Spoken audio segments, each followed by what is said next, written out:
first blood kontra sa Talk and Text Tropang Texters. 1-0 na in favor of Ginebra. Natin fires! Oh, yes, sir!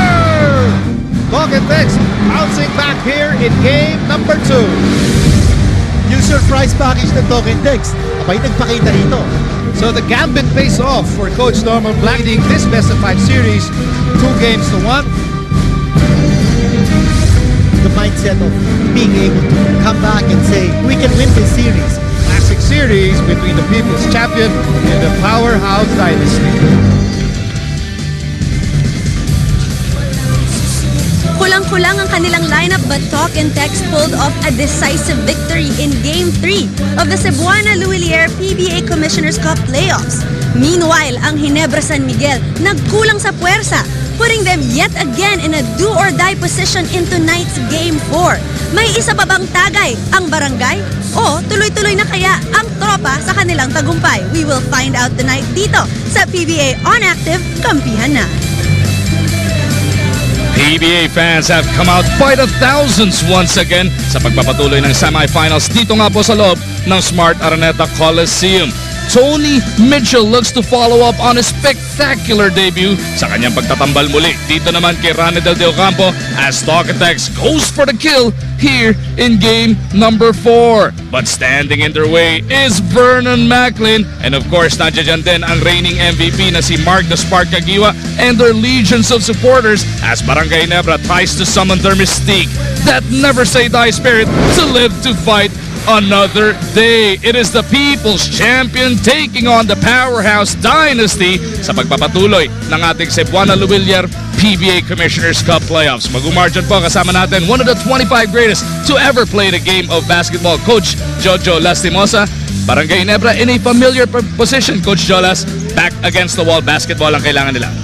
Siguro yung Ginebra, ito yung inaantay nila na their backs against the wall because it seems like this team really plays well when their backs are against the wall.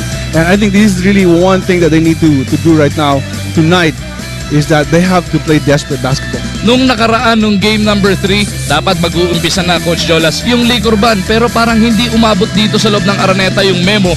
Parang hindi nakaporma ang Barangay Ginebra.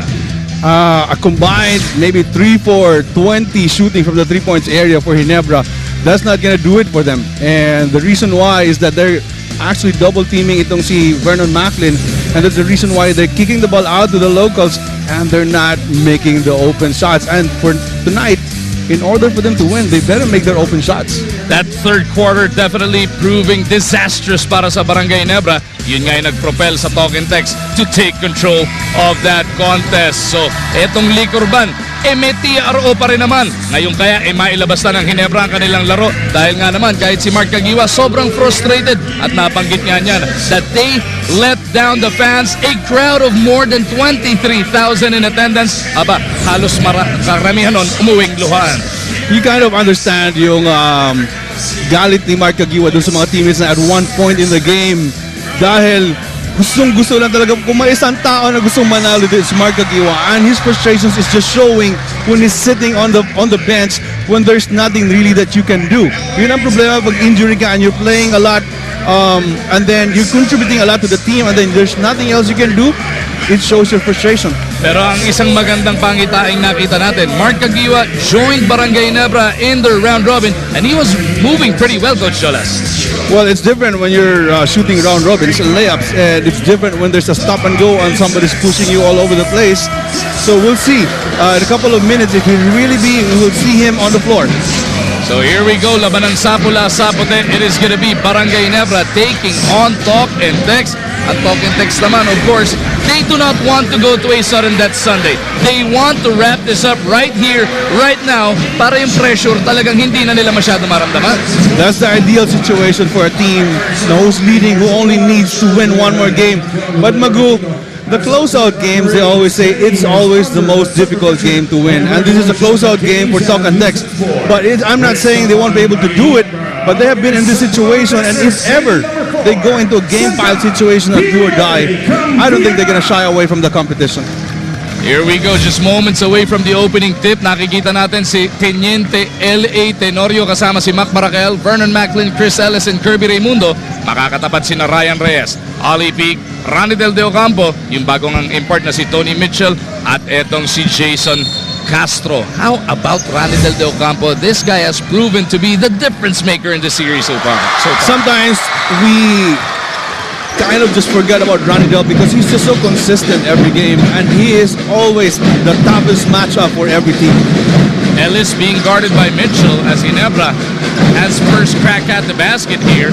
Raimundo naipit, gagawa ng paraan, inabot siya ng foul. Well, the lone guy that's really been consistent in the first 3 games for GINEBRA is Raimundo, and Kirby hasn't really played much in the eliminations, and now we're seeing more significant minutes and contributions from him. But he needs more help, Magu, and we need to see some LA Tenorio or Rafael right here. Point blank pistol galing dito kay Matt. Doc and Dex will have a chance to draw first blood. Coach Jola, sa puntong ito, silipin muna natin yung mga Jola's clutch points. Unahin natin yung para sa tropa. Well, what's happening right now is for Doc and Dex, they have to make the locals beat you, or the GINEBRA locals beat you, because they know they have a size advantage in terms of Macklin, and they need to just put him so far away from the lane and just make the locals beat you. If they can't hit the shots itong GINEBRA, then their game plan is very, very sound. Ranidel has scored the first 2 points of this contest. Pinawi naman kagad yan ni LA Tenorio dito sa kabilang dulo. You talked about yung size disadvantage, ano? Pero Coach Jolas, back in game number 3, plus 19. Etong Coquintex in terms of rebounding, 65 to 46. Kagimbal-gimbal yan dahil nagpalit nga itong tropa ng mas maliit na import. The 3-game average, Magu, is there's a difference of rebounding. 10 rebounds per game. You're talking about a potential 10 rebounds a game and a potential 30 points. So para dito sa Talk and Text, and that's a lot of possessions for Talk and Text. At yun na yung pangatlo sa Jola's clutch points mo. Rebound. As we see another big shot knocked down. Tenorio lobbing it up and away. Macklin throws it down. For the first time last game, Macklin did not have a single dunk in the 16 games that he played. Interesting stat because itong si Macklin, every game may dunk siya. Ibig sabihin, he's always getting his weight around dahil siya yung isa sa pinamalaking import. And last game, 0. And tonight, we've shown that he has already his first dunk in the first few minutes. As Mitchell scores one on the run, yun yung factor ng Ali Peak. Ano? It has been the man mounted guarding etong si Vernon Macklin in game number 3. He draws the same assignment tonight. When you talk about Ali, he is undersized in terms of height, but in terms of weight, you see... Oh! Coach This is going to be a long night for TNT if that's the case for Macklin. Binabanggit mo, walang dunk ng game number 3. Looks like he's trying to make up for lost time. Tatakbo na naman dito ang Barangay Ginebra. Tenorio bounces it to Barakel. Iniwan pa kay Ellis. Tatapik nga lang, palabas ang bola. And speaking of Ali Peak, I was saying earlier na kailangan niya lang ang weight nila Espareo. So all he needs to do really is just push Macklin outside of pace. As we take a look once again at that Mega Force jam. Hatid sa inyo ng Mega Force, tibay at lakas. Raimundo from the outside gets GINEBRA a 5-point lead. Kirby continues to show that consistency in his jump shot. This is really part of his arsenal, his jump shot. Look at Mitchell split 2 defenders. Castro on the move, zigzagging his way to a layup. Hindi ska lang yun. Tenorio na may tama ng bola. Teniente on the run, being bothered by Reyes. Getting it to Baracael, gliding through. Hindi ska lang, yung tira na yun. Mitchell sa kabila. Oh! Crashes to the floor. Tony Mitchell complaining to the officials. That looked like a good hard playoff foul. It's just a good hard playoff foul, and what I didn't like there is that he slammed his fist on the ground. Delikado yun eh. Baka ma-injure pa yung kamay niya. Watch here. Oh, you can see that one. Right there, coach. Right here. Pagpit. Oh, that's more scary for me. So good thing Hindi naman nasira yung calibration ng pulso neto ni Mitchell as he goes 2 for 2 from that free throw line. Mabasa tatlo ang abante ng Ginebra. I'm sure Mitchell right now is not short on advice from Coach Norman about how to deal with hard fouls. Macklin over to Ellis. Mitchell on him. They go to Raimundo.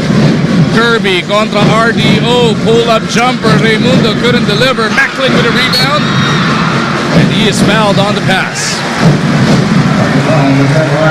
You kind of like the effort of Ginebra at this early stage of the game. Nakikita mo na pumapasok sila sa rebound. They're getting second chances to for Macklin because sometimes the easiest baskets you could get is off offensive rebounds. Puntong ito, makipagkwentuhan muna tayo kay Miss Jessica. Hindi raw na-pinpoint ni BMAC kung ano talaga yung naging problema niya sa Game 3 pero matagal raw nilang pinanood ang mga takes ng laro yun. At sa nakita niya, it's about starting off strong and sustaining that energy lalo na sa second half. At sabi rin niya, it should have nothing to do with having their backs against the wall, guys. Thank you, Jessica. Strong start ang hinahanap niya. Nakakadalawang dakdak na siya. Can't start any stronger than that, Coach Jolas. Tenorio on the run. No. Rebound Mitchell looking to outrun Ellis. Chris Ellis being right in front of him. Astro though eludes the defense of Barangay. That was 1 against 5. You know, sometimes you see that even if the defense is right there, itong Tocantex and Jason Cash in particular will continue to attack those defenses. Tenorio to Macklin dun sa poste. Gustong testingin si Ali P. He gives it up papunta kay Barangay. 16-footer is fouled by Tony Mitchell. As we take a look at this Prestone Cool play, our Prestone Cool under pressure play, brought to you by Prestone Coolant, prevents overheating, works better than water alone. Now in a cool new packaging. Tony Mitchell being described by his own head coach Norman Black as parang Tony Harris. Ikaw nakasabayan mo, Coach Jola, si Tony Harris. Nakikita mo ba yung similarities na yan? No knock on Tony Mitchell, but Tony Harris was a different kind of animal. You will not appreciate him until you play against him or see him live. And Tony Harris is an NBA caliber type of player. Mitchell though, gustong baguhin ang isip ni Coach Jolas. Hindi mo magagawa yun kung magme-mintis ka. Mitchell pa rin ang atake, going through 2. Fouled on the way. The question for Ginebra also for tonight is how are they gonna defend Mitchell? I thought sa first game nila hindi pa nila alam masyado kung paano siya gumalaw. Now they see him as a guy who can really penetrate. And what I see from Mitchell right now is he an able passer? Because kung dudoblehin ka palagi, can you pass the ball to your teammates? Isa pa yun, kung hindi lang able, willing din ba? Yeah, able and willing passer. Two different things, right? Pero tandaan din natin na late in the elimination round, etong Tocantex actually paraded Jerome Jordan for the first time kontra rin sa Barangay Ginebra. And he took the PBA by storm in that first game. Pero pagkatapos nun, na-check na rin siya. Yeah, that's the thing with the PBA teams here. You can maybe have a really good game, couple of games, pero pagkatapos nun, ma-scout ka ng mga team. They can have a definite game plan for you. Castro comes up short. Tenorio surveys the floor. Doesn't see the numbers. LA will pull up from 19. Tenorio delivers. Well, LA is going to come out and play well tonight. And not only him, and I see Mitchell getting banged up from 35 feet away from the basket. By Barakael. And Ginebra trying to get under the skin of Tony Mitchell dito pa lang sa opening frame. Oh, I think he should. I think he expected that tonight. And siguro si Norman hindi nga kinapos ng advice dito kay Mitchell about that. Tandaan natin, anong Game 3, kahit malaki na lamang nila, nagre-reklamo pa rin siya sa mga officials. Let's see if he can keep his temper in check here as Ronnie Del calmly brings Tocantex to within 3. How difficult was this shot by Ronnie Del? You can see Ronnie Del, if he goes to a pick and roll or pick and pop, then he can make the 3. And now he's actually a better post-up player than a 3-point shooter. Macklin against Bing. Gets it out. Barangay Ginebra looking for the open man. Na-turnover na sila sa pagkakataon na yun. As we see the entrance of Larry Fonasio, last game's best player. What a way to snap out of his funk itong si Larry, going 3 of 5 from 8. Tingnan natin kung ma-carry over niya dito sa Game 4 as Mitchell couldn't dial it in. Elder Brand papasok para sa Barangay Ginebra, pero bago yan, meron muna tayong time. Back inside the big dome, taking a look at our radio crew, Nico Ramos and the bombastic Pari Pascua with the call of tonight's action over DZSR 918 AM Sports Radio. Pasalamatan na rin natin ang ating iba pang radio partners in 90.7 Love Radio, 101.1 Yes FM, and 96.3 Easy Rock. Barangay Ginebra up by 3 points coming off that timeout. Tenorio in trouble against Punisher, 2 to shoot. LA looked to bail him out, but Larry was all over him. Excellent defense by two former teammates.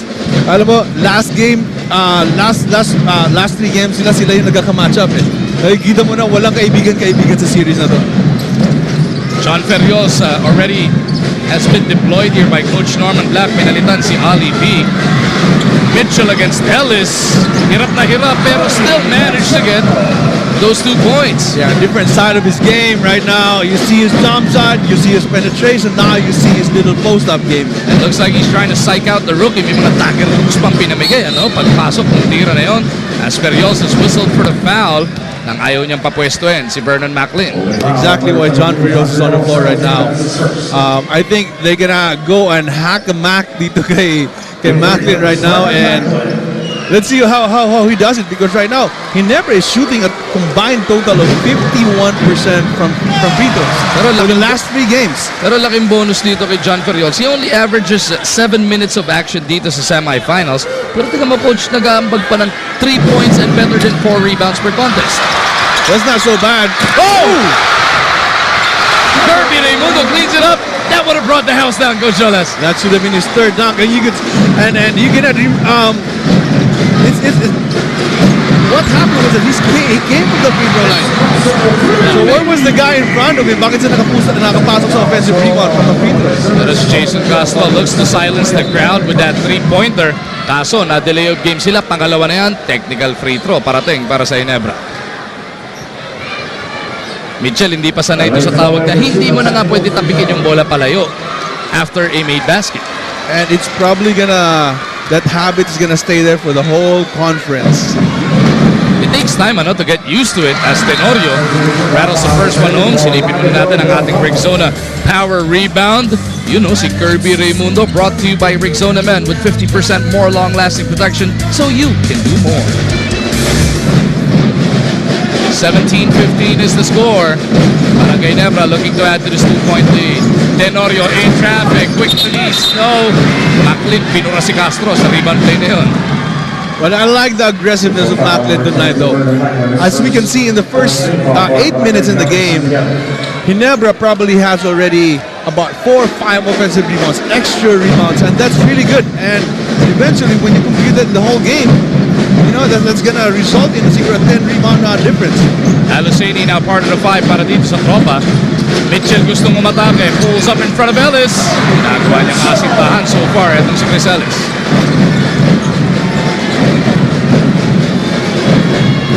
Tabla ang ating labanan for only the 2nd time tonight. Elder Brand over to Macklin. Shifting directions. The jump hook doesn't work, pero merong foul. Tinulak sa bewang itong si Bimac. Excellent pass from JJ. This is how you want Macklin to receive the ball on the move, because now we have known that in this whole conference, alam natin to si Macklin, wala siya masyadong post move. And the only way they can get him to score is off rolls and off coming from the other side and rolling to the basket like what he did the last time. Wala na masyadong dribble, ano? Si Aluseni raw napituan ng foul doon as we invite everybody to enjoy your Friday night outs at Microtel by Wyndham Mall of Asia's roof deck with dinner buffet and entertainment, plus get 2 drinks for the price of 1. For reservations, call 899-7171 or log on to www.microtelphilippines.com. Microtel by Wyndham, a better place to stay. Di pumasok parehong free throw para dito kay Bimac. So pagkakataon ng Token Tex, mabawi ang Abante. They made the first basket of the game 2-0. Ginebra has took the lead since then. Rudy Hatfield waiting sa scorer's table as a miss is picked up by Aluseni. Quick release on the follow. Yeah, Rudy might be of help tonight dahil Rudy can bring that feistiness dito sa Ginebra which they lacked in their last game. Helterbrand on the move. Swings it over to Ellis. Back to JJ. Faking the three. 19-foot jumper. Rattles out. Good Mitchell open shot. sa rebound. Yeah, good open shot for JJ. Those are the kind of shots that Ginebra needs to make. Castro. Nasaraduan ng pito. Alusani sneaks one in. What a pass by Jason. No one else is available except for one guy underneath the basket, which is Raba. And Jason went to the air not knowing what to do. Less than 3 minutes remaining in this opening frame. Raimundo Di Discarte facing off kontra dito kay Raba. Raba trying to draw the contact. Macklin is there for the putback. Now we see the difference here for Macklin and for Ginebra. They're getting extra points coming off offensive rebounds.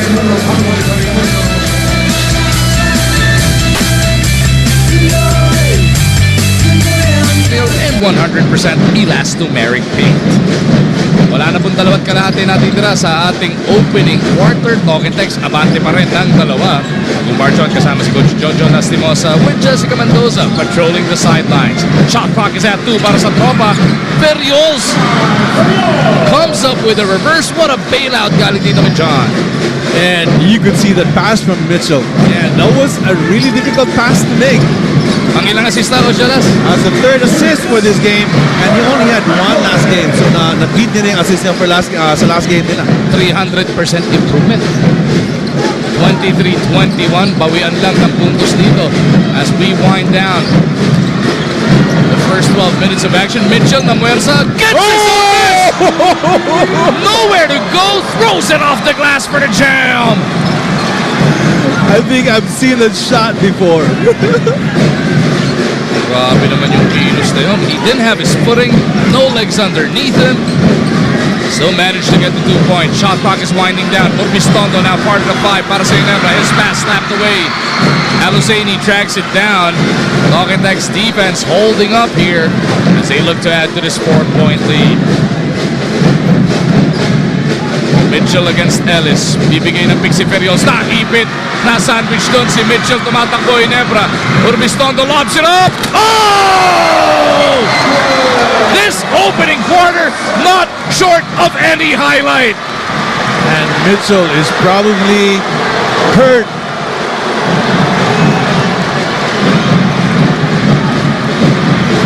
Amboy Raimundo in traffic. Teardrop works.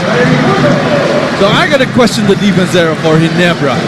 And how come one of the slowest point guards here in the PBA will be able to penetrate that lane and go uncontested? And it was actually a 4-on-5 dahil si Mitchell hindi Exactly gumagalaw. right. Hindi siya gumagalaw sa pagkakataong yun, trying to shake off yung tama niya. Ellis for 3. Look at Hatfield battle. Mitchell. Chris Ellis drains it.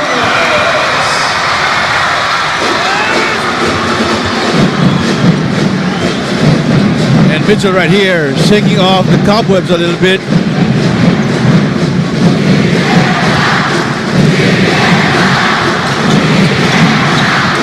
Beautiful pass. Pero si Ferriols is blocked. Pero pati braso ang kasama, so John Ferriols will troop the line for 2 shots.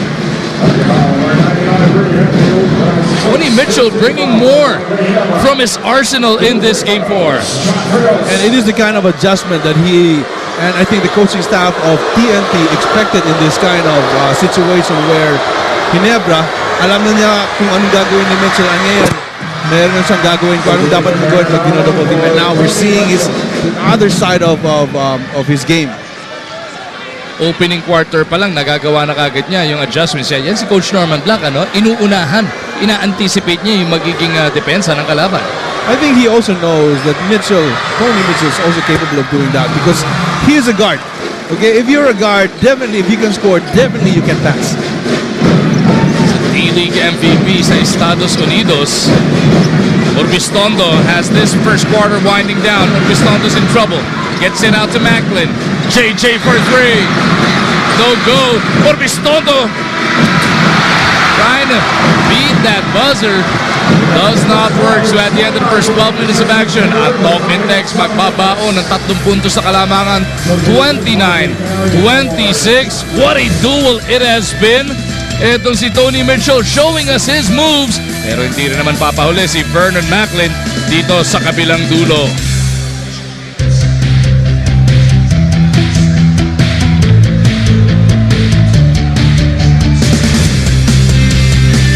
Ng semi-final series between Talk and Text and Barangay Ginebra sa pagpapatuloy ng ating Cebuana Luwilier PBA Commissioners Cup playoffs. Tony Mitchell being given a breather here by Coach Norman Black after a spectacular opening quarter. As Talk and Text goes all Filipino, Macklin cleans up the board. Sama ni Macklin sina Helterbrand, Urbistondo, Baracael, and Hatfield. Kalaban niya sina Carey, Aban, Fonasher, Aloceni, and Raimundo. Macklin saw the double team coming, Coach Jolas, electing to give it up right away. Yes, and it was a good cut by Rudy Hatfield, but a better defense for Tokatex, ready for that rotation off weak side. JJ off one dribble opens the scoring sa ating second quarter. For the whole game, we will be looking at the field goal of Ginebra and even their field goal defense for Ginebra. Ginebra gave up over 50% shooting in that first quarter, which is really, really high, at 29 points. Amboy hurries a long two. Balik sa tatlong abante ng tropa. And this is what's killing Ginebra right now. All the other guys off the bench are actually producing for them. Without Jimmy, without Kelly, and without Jared, we see a Pambo Raimundo, and we're even seeing John Ferrios contributing. Baracael looking for Hatfield underneath. Pass was too hot. Tex will own possession here as Ryan Reyes and Tony Mitchell check back into this game.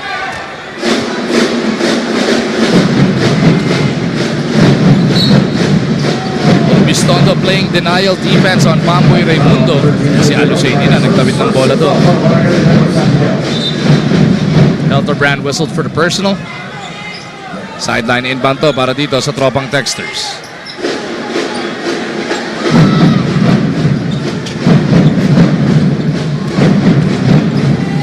Raimundo to Aloceni. Slapped away by Helterbrand. The fast will have the layup sa kabilang dulo. Defense generating their offense, and this is the kind of thing that Ginebra needs to do right now dito sa game na to dahil wala silang napupulot na offense na gagaling sa defense, and that takeaway right there is an easy way also to score a basket. Back in game number 3, yung fast break scoring natin went the way of the Tropang Texters, 21-9. Barangay Ginebra doing a better job here tonight, and Ryan Reyes buries that three. Urbistondo gets into Baracael, who wasn't ready for the pass. Turnovers hurting the Redshirts. Well, the problem there was Urbistondo had nothing already. And for him as a point guard, he should be able to control that basketball and let the offense settle down. And Baracael wasn't expecting the pass dahil wala na, there was nothing there. Akala pull out na, no? Kaya pinagpahinga muna ni Coach Alchua itong si Urbistondo, trying to settle him down. Balik sa sahig si Teniente Tenorio. Peak looking for Pamboy. He shoots over Macklin. Ollie with a hand on it. Tapigan ng bola. Raimundo na naman. Over to Carey. Their shot put. Doesn't work. Tenorio para sa rebound. Another second chance opportunity para dito sa Tokatex. Macklin erasing Raimundo with that pick pero loses the leather in the process sa kanyang pag-roll. Oh, that's gonna hurt. That is gonna hurt. Boy Raimundo checking his arm. Kung buo pa. Oof. Na-blindside itong si Pamboy, you know? Yes, and the thing is that hindi sa shoulder tumama kay Macklin pero doon sa hip ni Macklin. For him being a short guy na nakababa pa siya dahil dumidepensa siya, ang tumama sa kanya yung hip ni Macklin. Pamboy Raimundo trying to shake it off. Napakatibay na bata din naman yan coming out of San Sebastian. Helterbrand catch and shoot. Bang! JJ making him pay. Umilalim sa screen kasi si Pamboy doon. Exactly right. And again, if I'm Tokatex, I'm okay with that. Okay? Kung kailangan nila tumira ng jump shot, ng mga tres ganyan, okay lang yun. Because if they miss, it's a run-out opportunity para dito sa Tokatex. Macklin sa kabilang dulo. Back over to Tenorio. Teniente 3H bomb.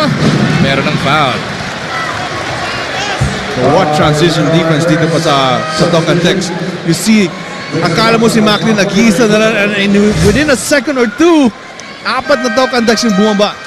So take another look at that booming triple coming from JJ Helterbrand. Elmer Espiritu. Ipapasok na ni Coach Al. Papalitan na itong si Barakael. He will be the third guy to try his luck against Tony Mitchell. First quarter si Ellis kani-kanina. Si Barakael. Let's see pagdating sa kabilang dulo ano magagawa ni Espiritu. Jump hook is good para dito kay V-Man. And Barangay Ginebra is back up by 1. Single coverage for Macklin. No double team right there. But it was a difficult shot for him to jump hook and parang kind of fading away and making it. Give him credit. Peak sa poste.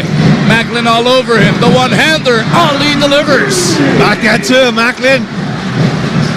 Nagkakiskisan pa doon si Espiritu at etong si Mitchell. Kapapasok lang ni Elmer. Nagkakagirian na kagad sila. Happened right in front of the Ginebra bench.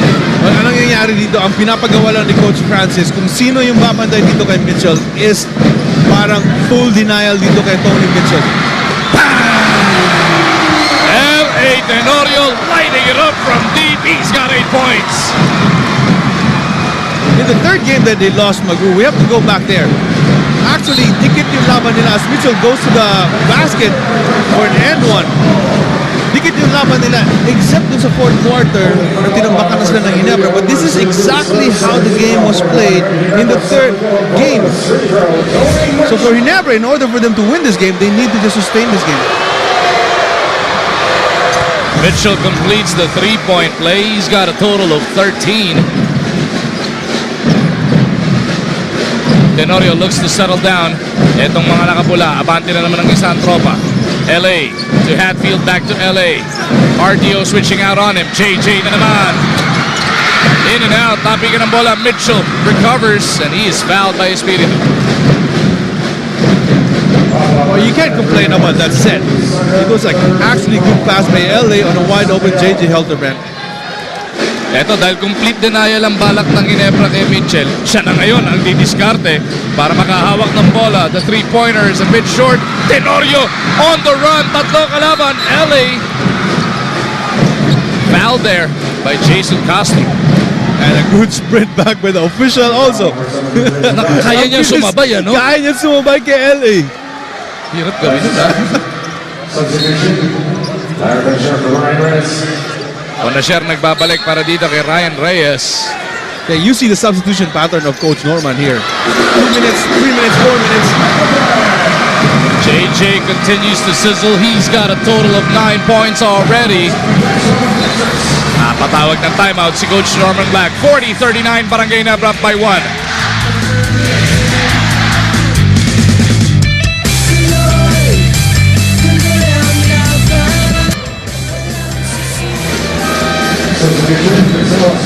Coach Jolas, kanina hinihiling mo sa Barangay Ginebra local support, especially from their bench. Well, JJ is answering your call. And that's a good sign for Ginebra. And not only JJ, we're talking about LA Tenorio, we're talking about Chris Ellis, we're talking about the whole Barangay Ginebra platoon. And definitely Macklin can do it along this. Mitchell fouled on the jumper by Ellis. Balik na bigla itong si Chris Ellis. Mitchell will shoot the line for 2 shots. Pang-apat na team foul na yan para sa Barangay Ginebra. Still over 7 minutes remaining in the second quarter. Kung iisipin mo yung mga fouls ng Ginebra, yung total fouls nila ngayon, kung isipin mo para sa isang tao lang siguro lahat kinumit yung mga foul na yun. Ayan, ano? Hurricane 2.0 ba to? Dahil nga, ikinukumpara na ni Coach Norman Black. Or naaalala lang niya at least si Tony Harris, the original Hurricane ng PBA. Yes, naaalala niya lang si Tony Harris, pero we need to see him in a full conference for ilang years of playing over here so we can actually compare him to Tony Harris, the great Tony Harris. Tony Harris yung umiscore ng 105 points. Against Barangay Ginebra pa niya ginawa yun, hindi Iloilo. Oh, nice pass by Rudy. Macklin though hacked in the act. Second personal whistled on RDO. Rudy hasn't scored a basket in this first 2 quarters, but Rudy has brought the smarts and the feistiness and the hustle in this half.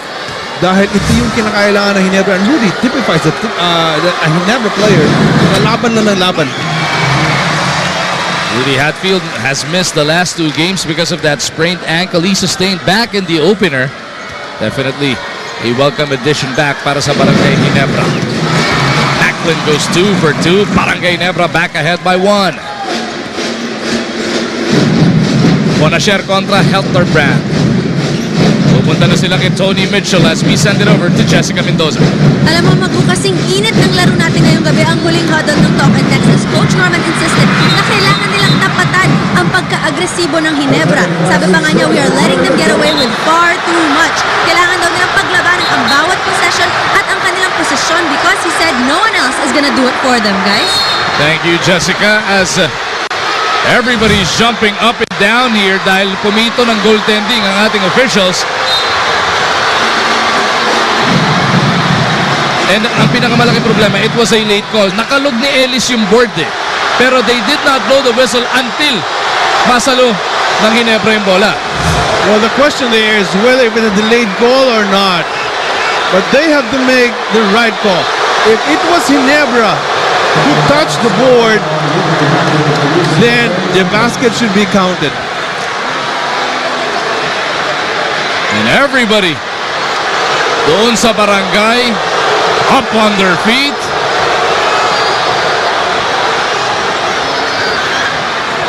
And the Barangay Ginebra faithful in attendance, making their emotions known.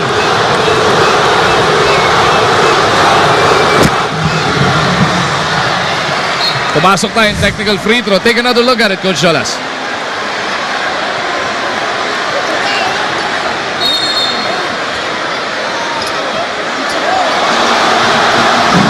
Well, I don't know about that.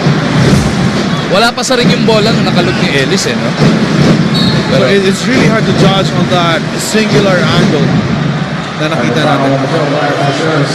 Action does continue though. 44-42. It is Talk and Text by 2 points. After that technical free throw, Tenorio gusto bumawi. Pulls up on that baseline. LA misses. Bonasher rebound, gets it out to Mitchell. Mitchell has Ellis all over him already.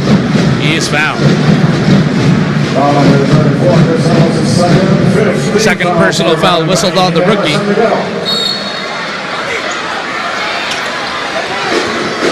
Steal by Ellis. The slam dunk king will sky. Wow. Air Force Ellis unleashed here at the Big Dome. This time around, nahulihan ng tulak si H-Bomb. Well, you can see Rudy right now. He's ready to fight. As we take a look at this Megaforce play, hatid sa inyo ng Megaforce Tibay at Lakas. That was nice. Na technical foul pa ang buong Barangay Ginebra because of improper bench decorum. The finish was nice by Ellis, but the swipe was, I think, better. That was sweet.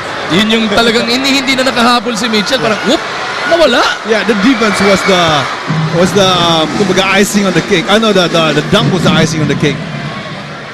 Yun yung pag nanakawang kang hindi ka nakaporma, na hindi mo na malayang nanakawang ka, you know you got owned in that singular play.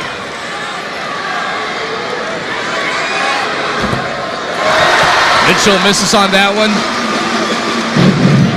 45-44. Grabing dikdikan ang ating natutungayan dito sa loob ng Smart Araneta Coliseum.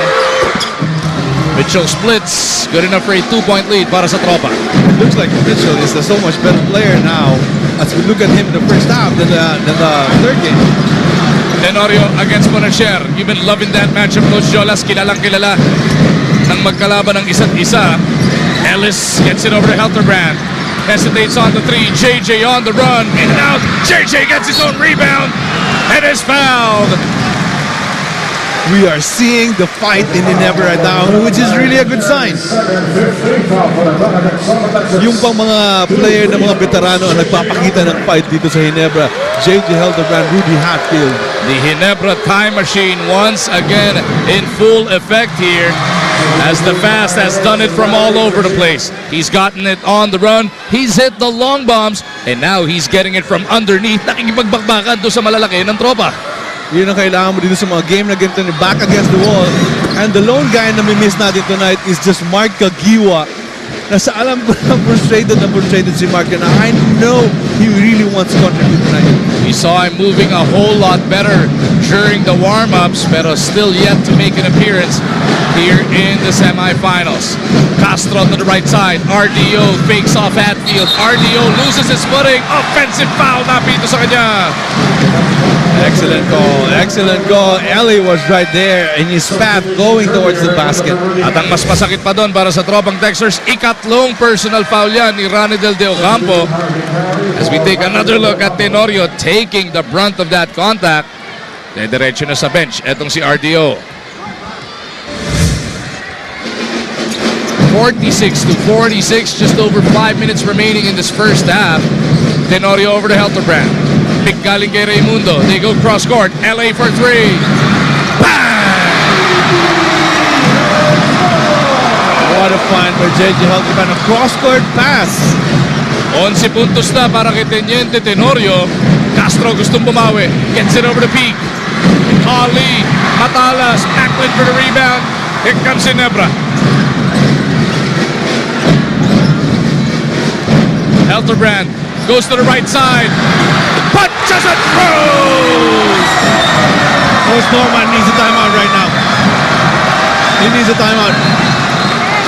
52-46. What a run by Barangay Ginebra. Much to the delight of the thousands in attendance and the millions watching across the nation. Barangay Ginebra going to the long bombs, Coach Jolas. First it was Tenorio, and then it was Hildebrand. This was our key for tonight's game. How well they can shoot from the outside, the open shots that are available for them. Binanggit mo na yung game number 3. 4 of 27 lang sila from deep for only 14%. Aba, dito talagang they are making up for lost time. And again, my question really is right now is, they're playing really well right now. And my question is, can they bring this to the third quarter, which was actually their Waterloo. Kumbaga tawagin mo na dun sila nagkamali sa third quarter. There was a stretch that they missed at 20 straight field goals. Ang sakit nun, ano? Of course, that's talking about game number 3. Let's see how they do the rest of the way here in game 4. This is the largest lead of the contest, 52-46. Yes, folks, it's been that tight here inside the Big Dome. Mitchell looking to stop the bleeding para sa tropa. What a jumper. Cool, calm, and collected galing dito kay Tony. He's got a complete package. 22 puntos na ginagawa ng Tony Mitchell. Macklin naman mag-iingay din sa kabilang dulo. 18 points in the game para kay VMAC. What a duel of the imports we are witnessing. Castro gustong sumali. Ali underneath is foul.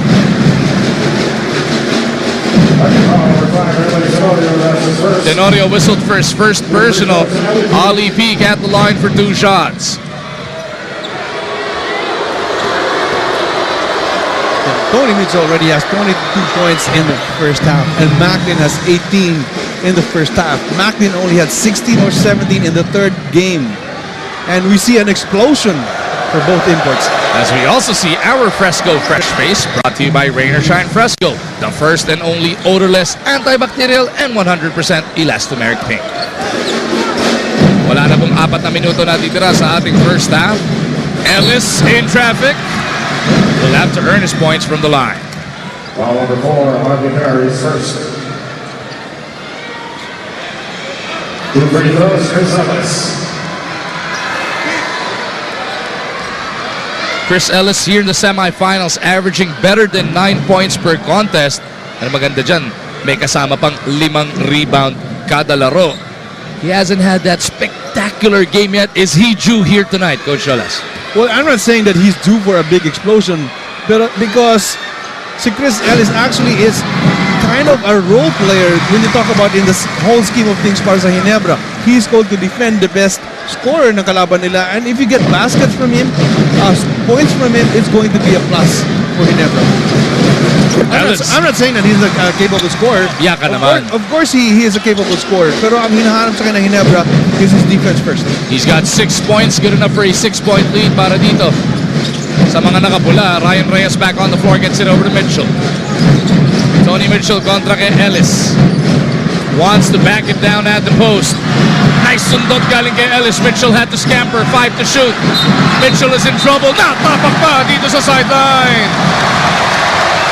Excellent help by Kirby Raimundo off the double D. Mitchell had nowhere else to go. JJ Hildebrand looking to stretch this 6-point lead. They look to go to Kirby Raimundo. Harvey Carey all over him. Walang line of sight. The repost, same thing. Harvey Carey right on Kirby's grill. Kirby puts it on the floor, loses it. Mananatili ang possession dito sa Ginebra. Timeout requested here. With the score at 56-50, Barangay Ginebra, libong paying fans. Etong Barangay Ginebra is trying their darndest to live to fight another game. Our good Commissioner Chito Salud, together with Boss Willie Marshall in attendance, kung saan ang Barangay Ginebra abante by 6 points, 56-50, and they have gotten contributions from almost everybody that has been deployed by Coach Chalchua. And the most telling stat right now that we can see is Ginebra. Barangay Ginebra has already 16 assists in the first half alone, which they only had 10 in the total, 10 in their last game. Etong Talk and Text only recording 7 assists so far. Tatlo pa dyan galing dito kay Mitchell. Mitchell fouled in the act. Doesn't matter dahil kanina pa rin naman penalty ang Barangay Ginebra. Well, I know Ellis is a very good defender. He's got quick feet. He's very long. But on that instance right there, when it was in a slowdown, I think he should be able to get in front of Mitchell to slow him down.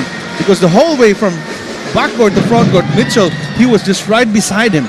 Kaya nakita mo si Mitchell diretso sa basket, so there's nothing else he can do but grab him. Third personal foul whistled on Chris Ellis. Split naman mula dito kay Mitchell. Mabasa 5 ang abante ng Ginebra. Tenorio gets it over to VMAC. Peek on him. VMAC has been silent somewhat here in the second quarter. Raimundo sa ilalim is fouled by Alvarez. Penalty na rin naman itong tropang Texter, so 2 shots parating para dito kay Kirby. Another stat that we're very concerned for Ginebra is their free throw. And they're a combined 51% free throw shooter on the 3 games. And so far right now, I think they're hovering around 60%.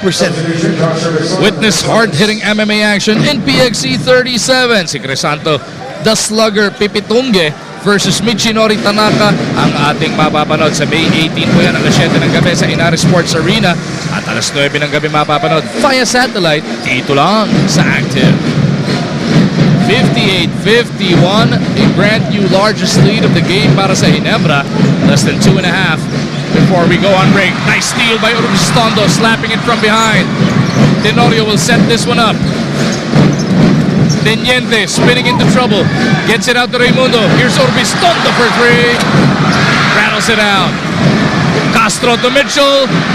Napalakas yung kanyang pasa. Si LA may extra pa natulak. Palabas na ngayon inboard. He has the momentum. Tinulak niya pa palabas. Nagulangan ni Teniente. Ito si Tony Mitchell. If you're the official, you're not gonna call anything because it was a dead ball anyway. Outside na eh. Ayan, outside na talaga. May pabaon pa. Ito, sama mo dun. Puntahan mo dun si Paul Ryan Tan.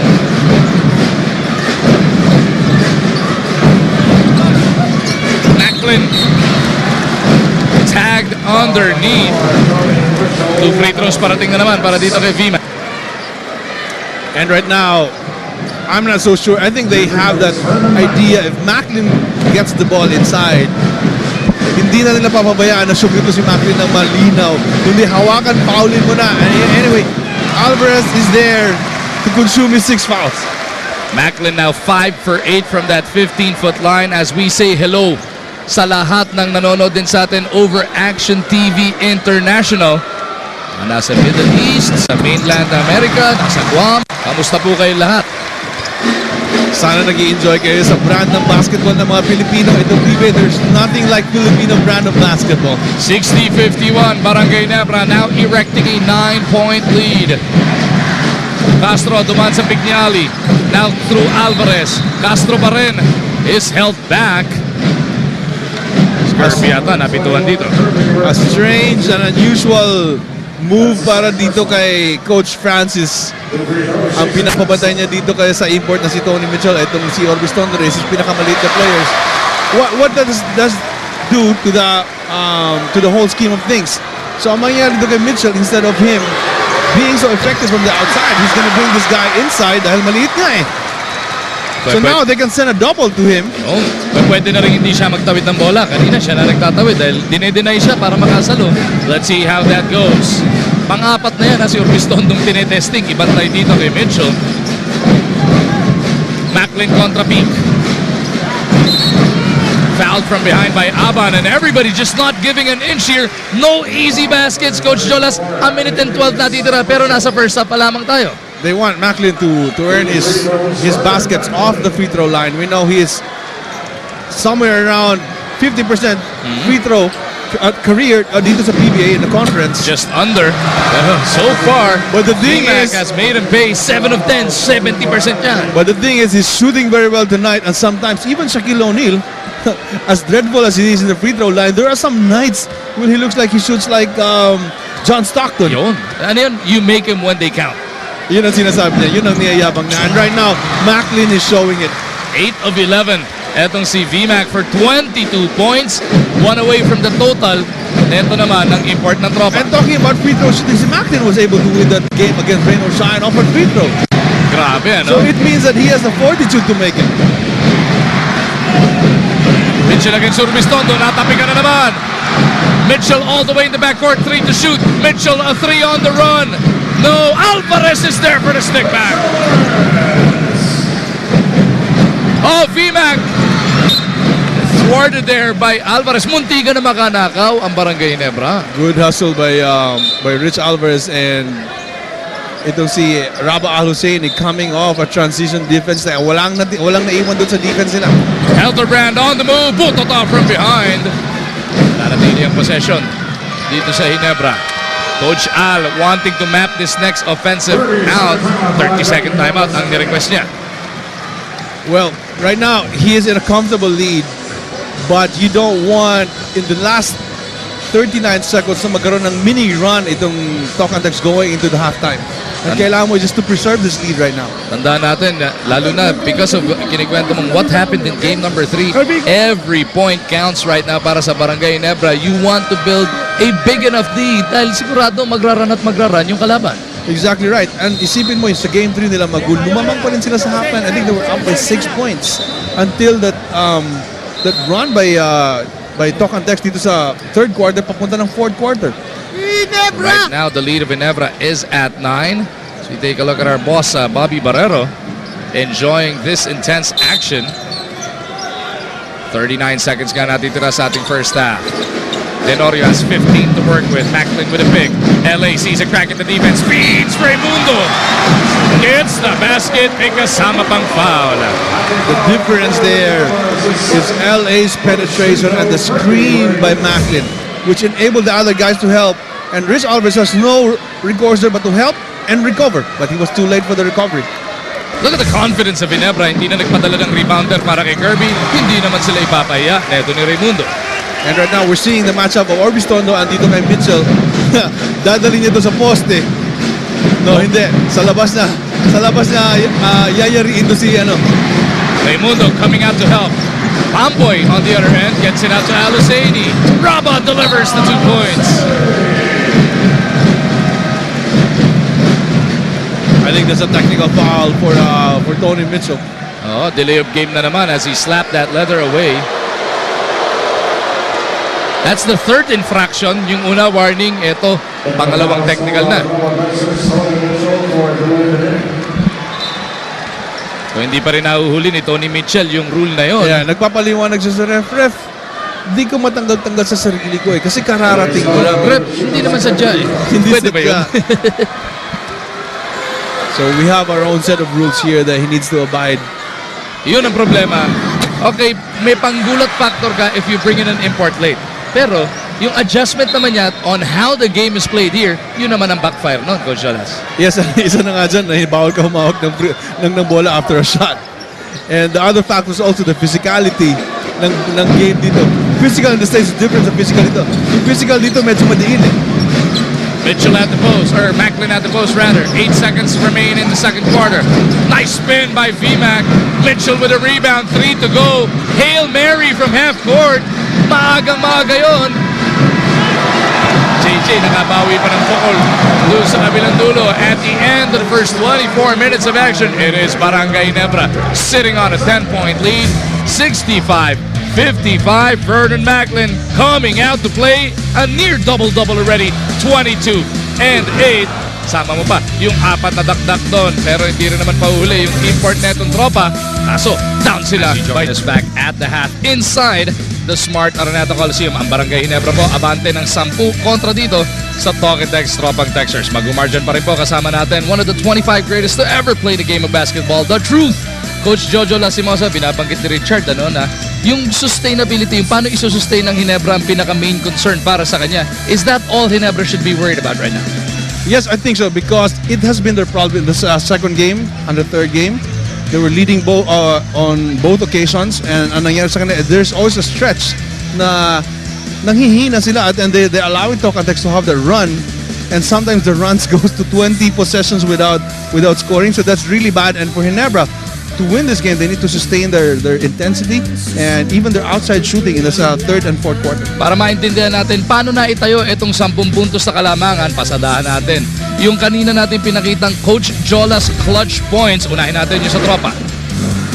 Well, we needed Ginebra to shoot the outside shots, the open shots, and they're making it. And JJ had 9 points in that stretch in the second quarter. And Macklin was getting away with inside scoring, which they lacked in the third game and second game. And right here, you can see all the creations coming off a screen and Macklin getting the scores coming off a movement, not from this direct post-up. Hindi nga siya nagiging passer, siya talaga yung nagbibigay na nagpapasabog ng matitinding bomba dito sa loob ng Big Dome. So puro X yun para dito sa Talk and Text Tropang Texters. Silipin naman natin yung para sa Barangay Ginebra. But going to Barangay Ginebra right now is that right now they're making the open shots, and again they want for Talk and Text to make the local Ginebra players beat them. And right now the local players of Ginebra is actually beating them, and Castro to slow him down. Castro slowed down a little bit, but Mitchell, he has actually exploded for 22 points in the first half. So here we go, third quarter now underway inside the storied Smart Araneta Coliseum. Ito po ang pagpapatuloy ng ating Cebuana Luwilier PBA Commissioners Cup Playoffs. Talk and Text on the attack, couldn't get a basket to open this second half. Tenorio to Macklin. Napaks out siya doon ni Ali Big. Ali really using his heft to sa play niya. Yeah, and Macklin had a head start on Ali, and Ali had a good idea kasi Macklin nauna kay Ali, pero the pass was too long for Macklin to catch. Castro on the move, gets it out to Leo Campo. Kasama nila sina Peak, Reyes at ang kanilang import. May foul na nakita dito kontra kay LA Tenorio. That's gonna be his second personal. Kasama naman ni LA sina Raimundo, Ellis, Macklin, and Baracael. At sa ngayon si Baracael na ulit ang may assignment dito kay Mitchell. Mitchell gets the drop on him, runs into trouble named Kirby Raimundo, and Mitchell is caught reaching in as he tried to recover. Parang pader bigla yung sinapul niya doon, ano? And Mitchell needs to be really careful dito sa third quarter na to dahil he has a tendency to rack up a bunch of fouls, and he already has 3 fouls. Macklin at the post. They go to Ellis for a 3. Mintis, Ali para sa rebound. Wala pa rin umi-score dito sa ating second half as we send it over to Jessica Mendoza. Maguna sa tamang timpla daw nakasalalay ang second half ng talk and text. I was told they need to get the right mix of aggressiveness mula kay Tony Mitchell and their locals at gumawa rin ng defensive adjustments etong si Coach Norman Black. Para naman sa Ginebra, simple lang. They need to sustain their energy from the first half dahil daw sa third quarters nagkakaroon ng momentum ang kanilang mga kalaban. There's no how to it. Sabi ni Coach Al, they just have to do it, guys. Huwag na nating intindihin kung paano, basta gawin na lang, Coach Jolas. Minsan kasi na-overanalyze mo and that starts to bother you on the court. Yes, sometimes in games like this, I understand the X and O's of the game na may kailangan kang gawin. Pero sometimes, you just need to bring the energy in the game and the passion for the game. Yung puso nga na hinahanap ni Mark Aguiwa, sometimes it's beyond X and O's. Mitchell kontra Barakael. Bibigay ng pick si De Ocampo. Kirby switches out for the double. De Ocampo bumps into Macklin. Vernon really shutting that baseline on RDO.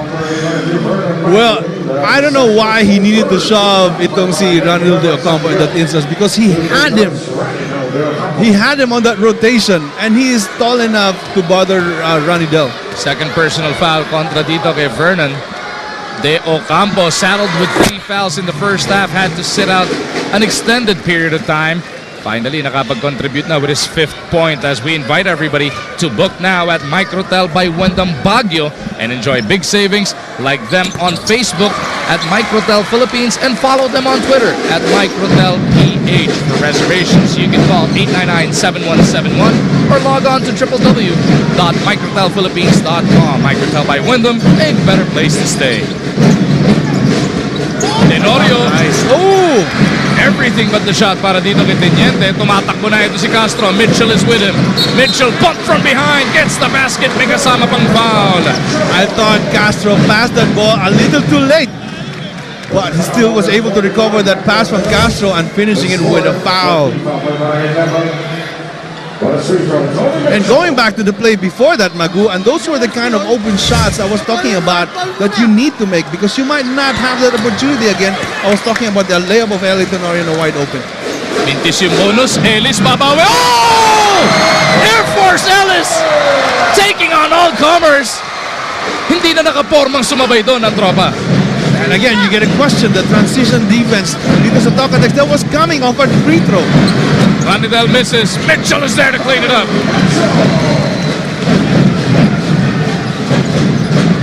67-60. It is Ginebra by 7 points. Tenorio looking to attack Castro. Pulls up for a 3. Doesn't work. Chris Ellis with a rebound. Wala on the follow. Castro beats everybody to the loose ball. Well, this is really my concern also for Ginebra, Magu. In order for them to sustain, we're talking about sustaining their effort, sustaining their play. But for me, again, they want to take better shots para dito sa Ginebra para hindi makatakbo ng itong Tokatex. Tenorio against 3. Switching directions. Castro will lead it the other way. Mitchell on the run. Taking the contact from Kirby Raimundo and will have to earn his points from the line. Basta yung Mitchell ang umatake, hindi nahihiya yung Ginebra mamigay ng foul, ano? Yeah, and I think he has also the body to take those contacts. And if Ginebra gets into the habit of running up and down and shooting quickly, that's not really their style. This is the style of Tokatex. And if you want to play that kind of game, you are going to be in for a long night. Split galing dito kay Mitchell, cuts this deficit to 6. The Mighty Mouse on the bench continues to encourage his tropa. Macklin looking for Helterbrand. They go to Tenorio, free for the 3. LA punches it through. Now, that is a better shot. It is a three-point shot, but it came right around 7 or 6 seconds in the shot clock, unlike the last 2 possessions where they shot early in the shot clock. El Campo in traffic. Somehow got it up. Tungo na naman siya sa free throw line for 2 shots. Barangay Ginebra already in the penalty, by the way. It's still 8:21 remaining in this third frame. That 3-point shot definitely has been kind to Barangay Ginebra tonight, Coach Jolas. And it is the only way that they can at least compete with Talk and Text with their outside shooting. They're hovering right around 40% or 35%. Pang-anim na tres na yan para dito sa Red Shirts. Nalampasan na nila yung 4 na ginawa nila back in Game 3. De Ocampo though calmly sinks both to cut this deficit to 7. Mahigit 8 minuto na titira sa ating ikatlong yuto. Elderbrand goes to the right, kicks it over. Raimundo on the move, puts it up and in.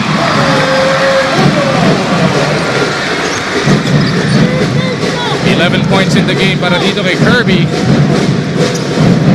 Panikulit siya mga bante nila. Castro against Tenorio. Gustong mga tawan, bitin lang yung tira. Rebound battle. Tenorio and Castro din ang nagbakbakan. Last touch, Jason Castro. That's the kind of defense you expect from LA. Guarding Jason Castro, just staying in front of him. As we take a look at this Mang Tomas Macho Ganado move, isang boteng Mang Tomas patok sa mga macho ng buhay nyo. Mang Tomas Macho Ganado. Elderbrand to Kirby. Didn't want to settle for the jumper. Ellis will attack the good of the defense, and Chris Ellis delivers the goods. Mitchell needs to play better defense than that on Chris Ellis. Now he's probably realizing, Ellis just scored, I think, 6 straight points on him. Mitchell for 3, trying to silence the Ginebra crowd. RDO with a rebound. They get it to him at the post. Ranidel kontra Kirby. Tutulong si JJ. He spins away. What a move by De Ocampo. Not the first time we've seen it, but we've seen his footwork. And that's one of the classic moves for Ranidel. Counter.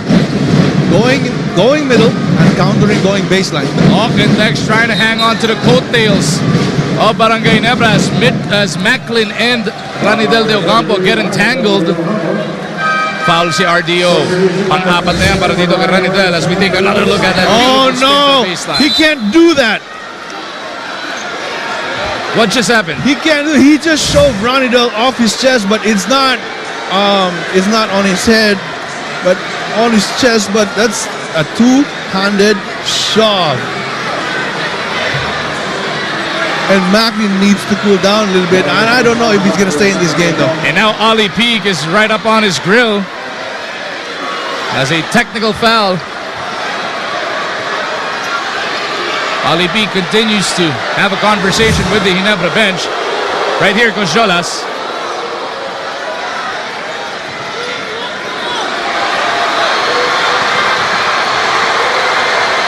Oh, umabot ba sa leeg or was it on the chest? Here's a reverse angle, Coach Jolas. Yeah, I will not be surprised if he's going to be tossed out in this game. At ang sinasabi ni na Coach Alchua, tinamaan daw kasi sa masailang bahagi etong si Vernon Macklin.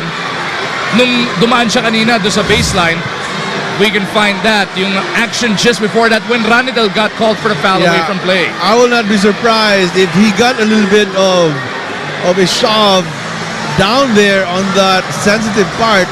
It will import when they exchanged there at the baseline earlier. There's definitely going to be at least a technical or a foul. Kailangan natin malaman kung sa dibdib ba yun o sa leeg. Flagrant foul penalty 1 whistled on Vernon Macklin. 3 minuto siyang uupo sa bench ng Barangay Ginebra. And that should be a relief magkumpara dito sa Ginebra. Because I thought that was really a violent shove on the part of Vernon Macklin, which he didn't really have to do. But we didn't know. We didn't see what Ranidel did to him earlier. And now even Mark the Spark Kagiwa, the reigning MVP, and assistant coach Alan Kaidik talking down etong si VMAC to try and get him set. Pwede na siya pumasok pag umabot tayo sa 3:44 mark ng third frame. Ranidel picked up his 4th foul just before he got shoved. Pero Coach Norman Black looks like there's no sign of him being replaced. Pero si Aban waiting din sa scorer's table natin. So dahil flagrant foul penalty 1, 2 shots nga para dito kay Ranidel. Ito nga yung problema minsan sa mga tawag na ganyan. Yung retaliation na yung nakikita ng referees. Pero yung initial action or contact, hindi talaga nakikita unless we're gonna go to the slow-mo and look at the different angles. Kung anong ginawa ni Ranidal sa kanya, why he blew his top just like that. Ranidal splits. Papalitan na nga muna siya dito ni Aaron Aban. Ginebra needs to be smart in this time. Wala yung import nila for 3 minutes. They have to take care of the ball first, shoot better shots, and then defend as well as they can. Right now they're playing defense really well, and they just need to sustain that. Mitchell in traffic, tatlo kumuyog. Ginebra pleading for the jump ball pero meron na raw foul bago pa maipit yung bola. And now Tony Mitchell wanting to capitalize dahil wala na yung counterpart niya doon sa kabila. Mitchell scored 29 in his PBA debut. He's already got 28. Tinabla na niya yung Game 3 performance niya. Sayang din naman kung matron out sa game ito Maguna already going in a career game. Ito si Macklin. Pag na-thrown out ka, hindi ka mapapanood ng ating Fresco Fresh Face brought to you by Rain or Shine Fresco, the first and only odorless, antibacterial, and 100% elastomeric paint. Time out muna.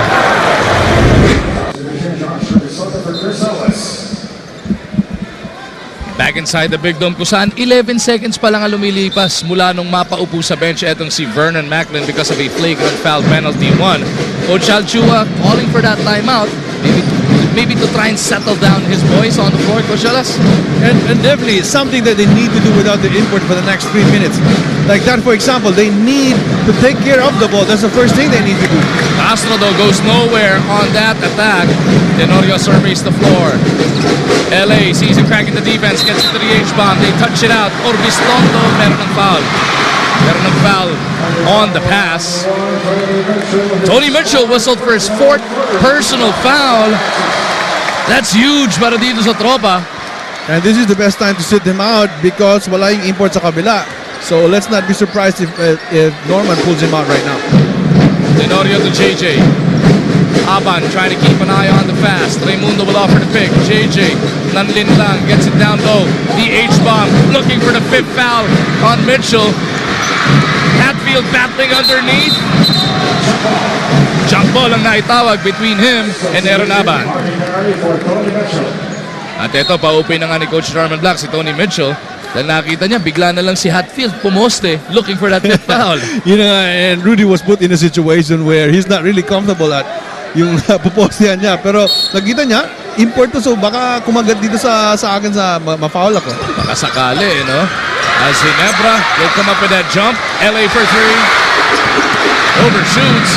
JJ comes up with it. Puta tayo nabot. Mula kay Berrios. Hatfield passes to the wrong man. Just over 5.5 remaining in the third. John Berrios, his first block in maybe 2 years. Makaalas ka pa nung huling naka-block, ano? As Berrios spins, jump hook. Ilawa, ato to si Carey to clean it up. May kasama pang foul. And right now, looking at the Ginebra team, and they're kind of disappointed a little bit about themselves for not making those shots on their end. And now, even looking at Harvey Carey getting an offensive rebound, +1. Both squads playing all Filipino. Etong Ginebra forced to do so for the next minute and a half or so. 3:44 pa bago pwede bumalik si VMAC. Sa kabila naman, 4 ang foul ni Tony Mitchell ng tropa. Elderbrand on the move.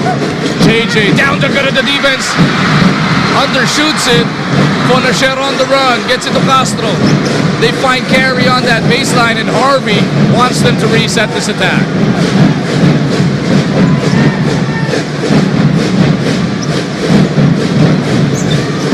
Castro to Ferrios. Touches it over to Carey. Pinali pa bago pinabanda. And talk and text is right back in this. Down by just 1. 5 straight points for Harvey Carey. And again, this is what we're talking about for TNT. Different guys in different games showing up.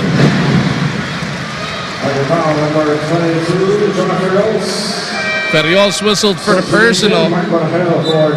That'll be team foul number 5. Or 4 rather para dito sa tropang Texters. Barangel nagbalik na sa sahig. Elderbrand looking for that pick from Hatfield. JJ has carry showing on it. They go to LA, 3 to shoot. Tenorio's got to go. Taken away by Ferios.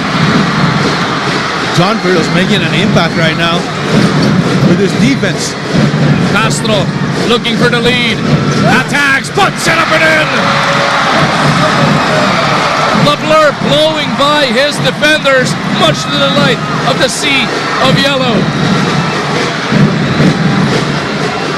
Under 4 minutes remaining in this third quarter. Si Macklin tumayo na, sinabi pwede na siya bumalik, and he's being redeployed. Tenorio is fouled, and that gives the opportunity for VMAC to come back into this game.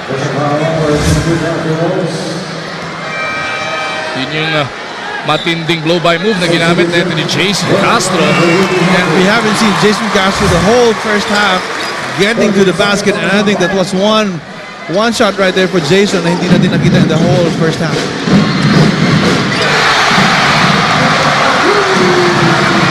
Three is buried by Mac Barakael. Balik sa Ginebra ang abante, 77-75.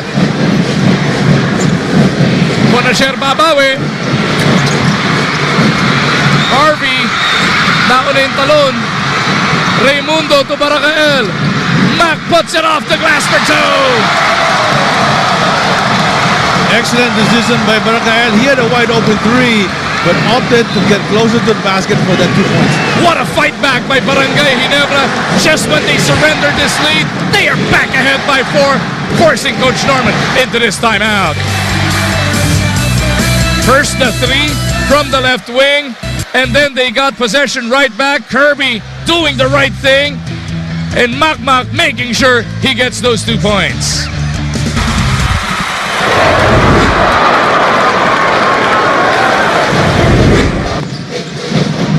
Back inside the Big Dome, 79-75, Barangay Ginebra back ahead by 4. Wala nang 3 minuto natitira sa ating ikatlong yugto. Magung Marjon, Coach Jojo Lastimosa, Jessica Mendoza, ang inyong trio. Fonasher on the run, finally breaks the silence para dito sa tropa. And that is Larry's first 2 points in this game. Yun ang mabigat para dito sa tropang Dexters.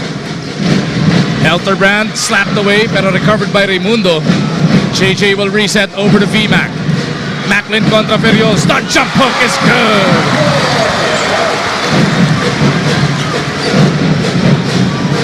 Well, Larry hasn't really attempted much in this game. That's the reason why he only has 2 points. Castro. Naipit ni Kirby Raimundo. Lalabas kay Fonasher. 10 segundo pa naman sa kanilang shot clock. Fonasher against VMAC. Kicks it out to nobody. Dahil si Castro pumunta na dun sa wing position. And I think that was part of their play when you think about it, na dapat palagi may tao dun sa corner when somebody penetrates. Tenorio looking for VMAC. They want to keep attacking the locals of TNT. Elterbrand to Mac. Same spot. Different result. Ferios with another rebound. He's playing awesome minutes here, Coach Jolas. Well, Ali Peak right now is saddled with foul trouble or something's wrong with his back again. And this is what you need. Guys stepping in, and you don't expect much from Don. And this is a guy na pag sinabi mo na bumili na ng suga, na nasama na sa lineup ng Talk and Text. But now, he's making Talk and Text look like geniuses. 81-77. It is Ginebra by 4 points. Urbistondo back on the floor replacing Tenorio. Sama pa niya dito sina Barakael, Macklin, Hatfield, and Elterbrand. Binabantayan ni na Ferios. Fonasher, Castro, Reyes, and Carey. Elterbrand puts it on the floor. Down the middle is fouled. And JJ realizing that the shot wasn't there, but the lane was wide open for penetration. That's what you got to do. And now TNT is doing exactly what they want to do with Macklin, making him a passer. And right now the burden is on Ginebra to make the correct decision whether to shoot the 3 or get the open lane and drive to the basket. And mula sa 14,500 na nandirito sa loob ng Big Dome, nahanap na natin ang ating mga ulala, mahal na masa fans of the day. Wala sa masarap, malaman, mura at convenient kasi easy to open. Ulalam, ready to eat ulam. Para sa masa, mahal na masa, ulalam, 15 pesos lang. None of two on that trip. Mamboy Raimundo back on the floor para dito sa tropa. Bonasher scored his first basket moments ago. We'll look for a pick coming from Harvey. Bonasher wanting to attack Helterbrand. Larry flips it up. No, rebound battle. Carey had a hand on it, bounces it off the board, and he got the reverse. Look at that jump by Harvey Carey off somebody else's back. And I think even using that back though to get him off the ground. How about Talk and Dex battling back, playing all Filipino? Parang na-inspire pa sila lalo nung na-pick up ng kanilang import yung kanyang ika-4 na personal foul. Macklin underneath, dalawa kumuyog, tatluhin mo pa. Urbistondo, step to the left three. Talk and Dex has possession. Pwedeng mag-last shot dito ang tropang Dexters. Raimundo calls out the play. 12 seconds remaining in the third. Bonasher against Helterbrand. 5 to shoot. Larry recovers, but set up and in. Hatfield to Barakael. He's got to go. Macklin for 3. No go. So at the end of the first 36 minutes of action, tabla ang ating labanan. 81 to 81. 12 more minutes to try and determine kung papasok na ba ang tropa sa finals o mabubuhay pa ang Barangay.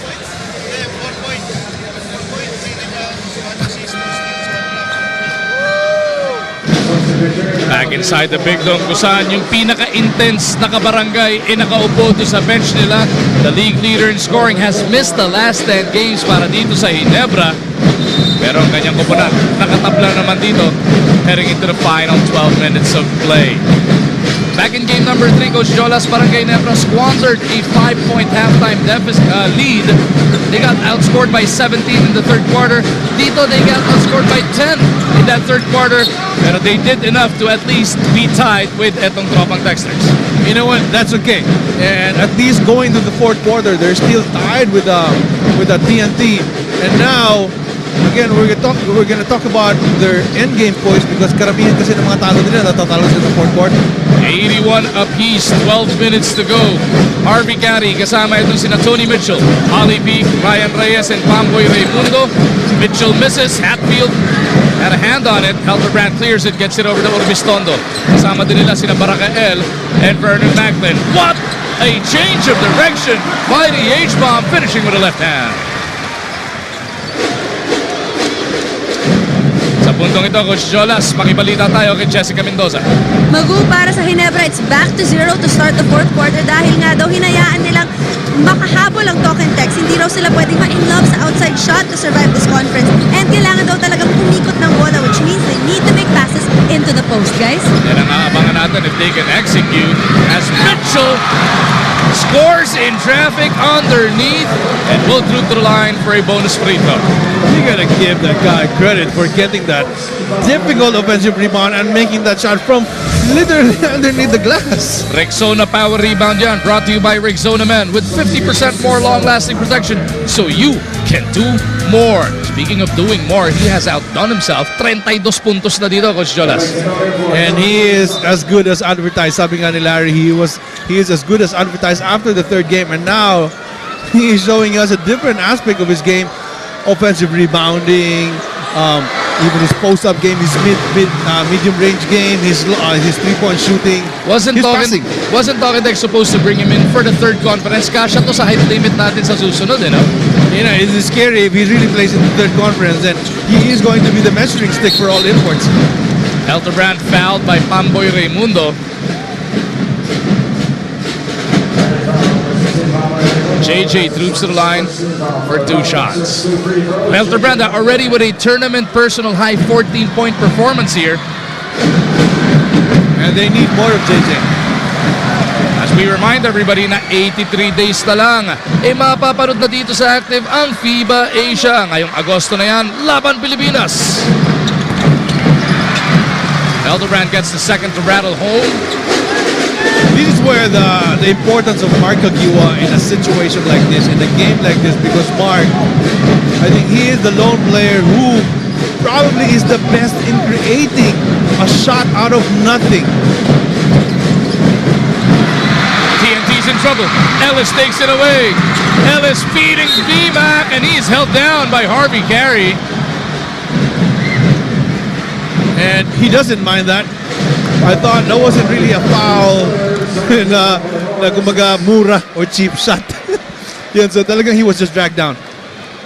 At kahit nung pabagsak na sinalo din naman kagad ni Right. Harvey Carey, masyado lang talaga mabigat.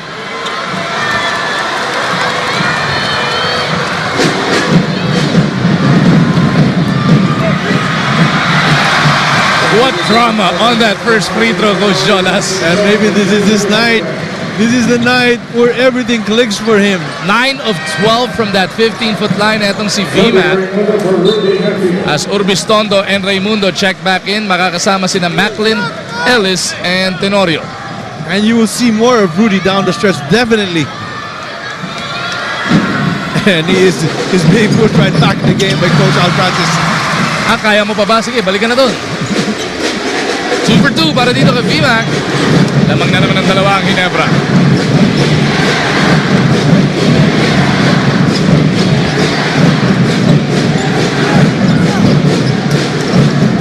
Bonasher kontra Tenorio. Tignan mo naman yung kiskisan. Larry turns around. No good. Orbistondo for the board. Gets it over to Teniente. Kasama niya si VMAC. Tumatakbo. LA. Where will he go? He's in trouble. Kick out muna. Pabalik kay Eli Simbola. Now they go to the post. Macklin. Kontra Peak. 12 to shoot para sa Ginebra. Macklin gustong mangararo. Puts it up and in! Well, Ali did his part of trying to just put him in one place, but Macklin had a little spin move going baseline. Off the wrong foot ba yun ha? Pero si Tony Mitchell may sagot naman kagad dito sa kabilang dulo. 35 big points para kay Mitchell. That was just too easy, Magu. That was just too easy. You know, as difficult as the shot was for Macklin, it was so easy on the other side for Tony Mitchell. Raimundo at the post. He's got Punisher on him. Tutulong si Reyes. Raimundo, buto to kay Peak. Ali Peak introducing himself. Mitchell puts it up and in. And Tony Mitchell marking all over the place. He's loving what he's doing. 37 big points. Tabla nga naman tayo.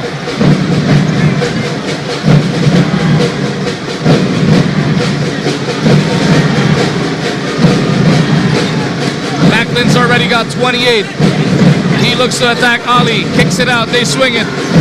Urbistondo back to Ellis. Here's LA. Naputukan sila ng 24. As Bamboy Raimundo crashes to the floor. Looks like he tweaked an ankle. Sa defensive play na yun.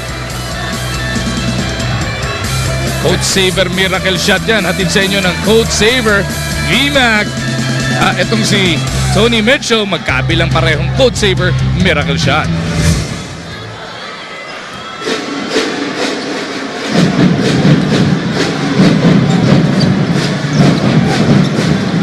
Mitchell has Urbistondo to deal with.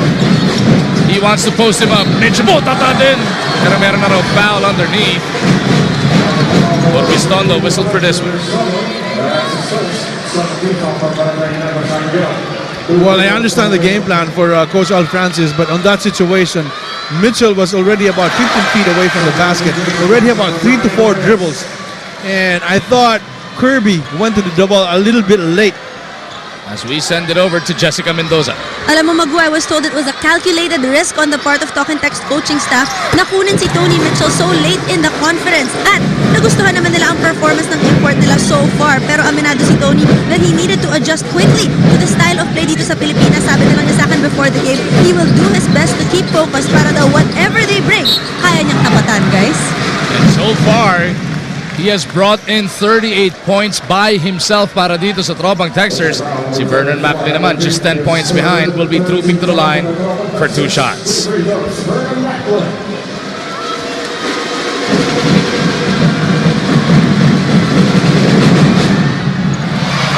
Macklin delivers on the first. He continues to be steady from the free throw line. Si Miss Marga yun our fresh face. Brought to you by Rain or Shine Fresco, the first and only odorless, antibacterial, and 100% elastomeric paint. Oh, he's feeling it tonight. 90-89. VMAX got a total of 30. But more importantly, he has put Ginebra back up by 1. Ranidel has been playing with foul trouble almost all game long. Has it taken away from behind. Tenorio running the length of the floor. Goes to Urbistondo. Pero naharangan agad sila ng transition lead ng tropa. Raimundo on the secondary. No. Rebound battle mapupunta sa tropa. And with 7:36 remaining in this game, timeout muna tayo. This mammoth crowd inside the Big Dome definitely getting treated to another classic in the making. Coach Jolas, 1-point ball game. Ginebra 90, Talk and Text 89. 7 minutes, 36 seconds remaining. Talk and Text are 1 win away from a return trip to the Comm's Cup Finals. Barangay Ginebra looking to live to fight another game. You have to think about where these two teams came from at the beginning of the season. Both teams struggling due to injuries or some other reasons, and now they're looking at them trying to knock each other out to gain a seat for the finals. And we're gonna look at here in the last 7 minutes kung sino yung player na magpapakita ng tapang. Mitchell may tapang pero yung basket wala doon. Pero si Ranidel sa ilalim patuloy. Nananalasa. Picks up a foul on Kirby in the process. We haven't seen much from Ranidel de Ocampo, and now he is beginning to impose his will down towards the second half dahil wala masyado itong ginawa si Ranidel because of foul trouble in the first half. He's only got 10 points across his name. Make that 11 in only 20 minutes of action, Coach Jolas. And very TNT-like. Kumbaga, very productive in terms of minutes. Like si Larry last game, 22 points in 20 points in 20 minutes. And Ranidel right now, you were saying na in 11 points in 20 minutes. Dahil sa foul trouble, make that 12 points. That's good enough for another 1-point lead para dito sa Tropang Texters. Just over 7 minutes remaining here in game number 4. Will we have a rubber match on Sunday? Or can Talk and Text close this out? VMAC wanting to book that date come Sunday. Trying to leave everything he has on the floor. And Macklin right now, he is reading what kind of defense TNT is showing him, because they're not really sending a quick double on him, but they're just digging on him, trying to show a little bit. And right here, it's pretty much a single coverage. Castro takes it away from behind. Mitchell nauuna, pero Urbistondo and Ellis gang up on him. Bonasher will look to set up a pass.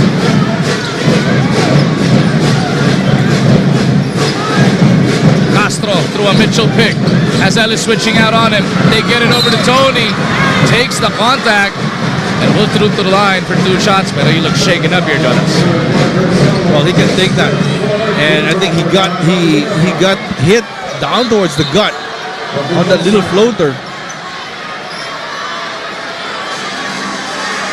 Okay, papagpag din ulit yan. Ito ni Tony Mitchell. Siguro naiisip niya, may lang ko naglaro ng ganito kaklase na pagkatapos ng game, siguro ang sakit ng katawan ko. Ice bat mo, grabe, no? We take a look at some of the things Tony Mitchell has done already in this game. Merong mga miracle shot, merong mga saksak, merong mga showtime na ganung dakdak.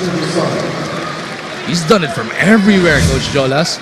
Yes, from all over the floor, and you gotta give the guy props for showing what he's made of. Pero yung free throw line continues to be unkind.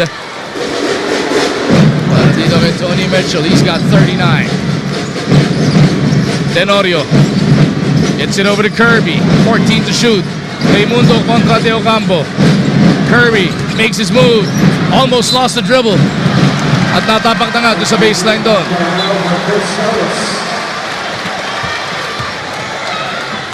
Well, that's not something that you would want to do in this stretch of the game. Turn the ball over and give TNT a chance again to score another basket. Coach Norman wants to map this next offensive out para nga masiguradong mapalaki nila etong 2 puntos nilang kalaman. Chris Ellis, what guts being shown by this rookie.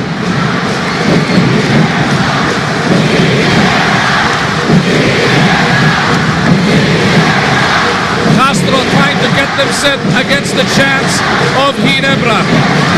Mitchell against Ellis. T-Mac switches out. Mitchell, no. Rebound, Hildebrand. Tenorio has Macklin sa kabilang dulo. Bang! Throw down. T-Mac. And the roof is about to come off the big dome. And everyone in the Coliseum was pointing at Macklin. He is wide open. He is wide open. And he was indeed wide open. Bago pa makita ng mga gwardya ng Ginebra, buong Coliseum, the entire Ginebra side, sumisigaw, libre, libre, LA, ibigay mo. Napatugo na naman ni Teniente.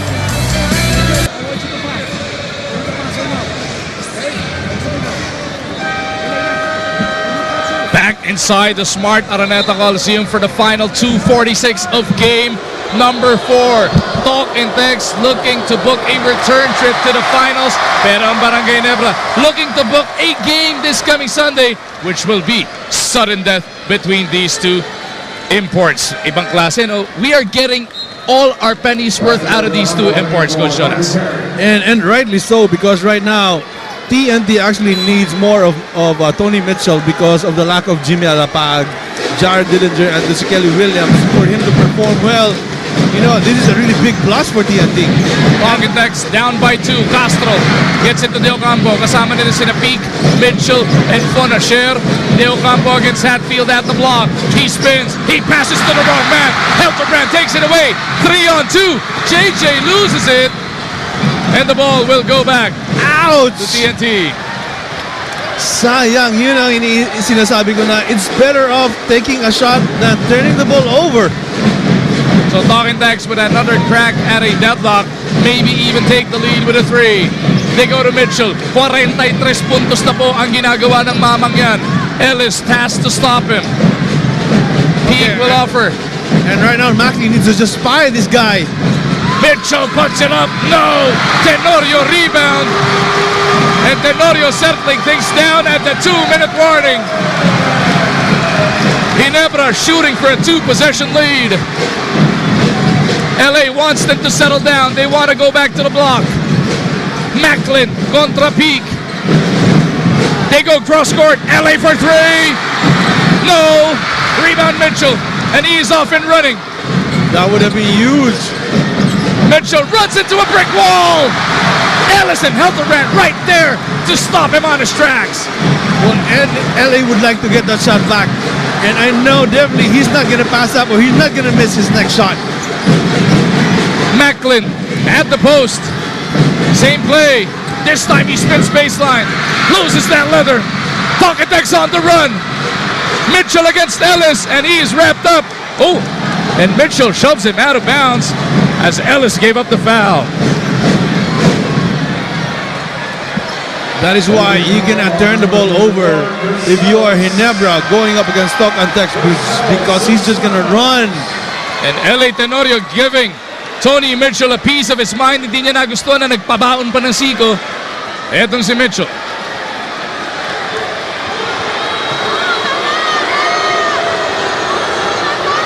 .107 remaining. Tony Mitchell nasa free throw line to try and tie it up.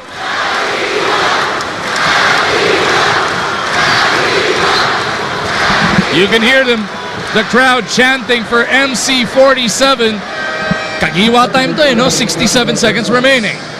Yes, but Kagiwa hasn't played a second in this game and it's really difficult because I know that he's not even close to 50% or 60%. Big free throws for Mitchell.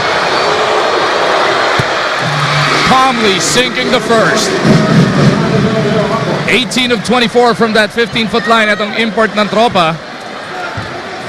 Si Chris Ellis has fouled out of the game, no? And Andranado also going to the bench. Now Coach Al will burn one of his 4 remaining timeouts. 1 full in 2:30 natitira para sa Ginebra. After a cut of Rudy, I want you to go a second cutter. Is that fair? Good.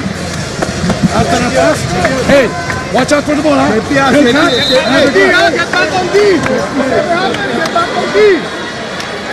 Caught the tail end of that. Get back on D. Yun ang kabilin-bilinan bago sila nagkalas-kalas doon sa huddle na yon. Dahil alam mo naman itong talking text, always dangerous if they get out on the run. This is where you need Kagiwa in this situation, because right now their only option really is Macklin to the post. And who else are they going to go to? And if Kagiwa is there, he is going to be the second option or even the first option. Macklin working against 2. They get it out to Hildebrand. Back to Macklin on the repost. 14 to shoot. Macklin puts it up.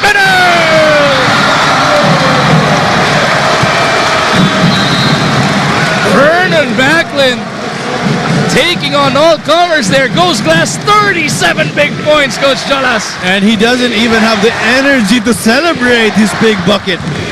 Dahil itong si Macklin, pagod na. That's going up against 3 guys. Talk about leaving everything you've got on the battlefield. Vernon Macklin trying to will his team into a sudden death match come Sunday. Talking Tex will use up a timeout. Let's try and listen to Coach Norman Black. Make a good move to the basket now, okay? Let's go. And there was nothing there, and definitely they're going back to their hottest guy on the floor right now, which is Tony Mitchell. And for Ginebra, they need to just clog the lane for him. He is 0 for 8 from the 3 so far. Just make him make an outside shot and not penetrate in the lane. And I want right now Macklin to actually stay in the middle and leave Ali Peak. Mitchell against Hatfield. Mitchell goes to the right. Forced to pass it up. RDO has 12 seconds on the shot clock. Jason Castro looks to settle them down. Castro attacks, butts up a 3. No! Rebound, Bonasher. Larry's in trouble. Forced into a timeout. 1 of 2 remaining para kay Coach Norman Black. How big was that rebound by Larry? TNT getting another crack at the basket right now. And if you are Ginebra, you are going to kill yourself if TNT is going to make this shot coming from a timeout. Castro had a good look. Pero Tenorio coming from out of nowhere to secure that rebound. Kaya ginamit nila yung kahuli-hulihan nilang 30-second timeout. Talking Text will be left with 1 full timeout. Ang Ginebra may isa pang full at 2:30. Ooh, even watching this game, Magua, I'm actually getting tired. They like you're gonna screen now, pop out, and look at Jason in the Hey, corner. 22 seconds. Anything from Coach Norman. But definitely, they are going to Mitchell again. And for Ginebra, they hope that he is going to miss the shot again, and now they have to get that rebound. Leo Campo gets it back over to Mitchell. Kasama din nila si Castro, Bonasher at Peak. Hatfield keeping an eye on Tony Mitchell.